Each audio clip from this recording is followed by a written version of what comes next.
knee, knee. When University of Minnesota research No, no.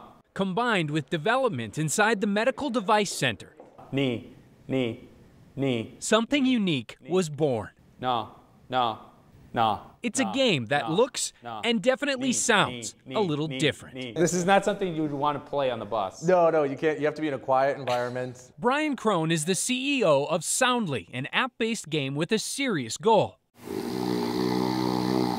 reducing snoring. Snoring is obviously a very serious social issue. Brian says the root cause of snoring in most cases is a weak upper airway, something the Soundly game counteracts as you play. It's just like, if you hurt your leg, you have to go to physical therapy.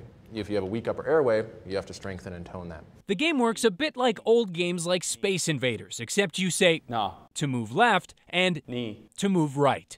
Aw sound brings the back of the throat, the muscles in the back of the throat, all the way to the back, and the E sound brings them all the way forward, and the N sound engages the soft palate. So gnaw and knee is like doing a perfect push-up for your upper airway. And the game is already showing promise for snorers. The Fairview Sleep Center gave it to one of two groups involved in a study last year. The group that did exercises had significant improvement in their snoring. Like any therapy, results do vary, but there are no side effects, and it only takes about 15 minutes a day. So it'll take about 6 weeks to strengthen and tone your upper airways. The app will cost $10 to $15 a month starting in December, but it's free right now, meaning you have nothing to lose except the snoring. Kent Erdahl, KARE 11 News.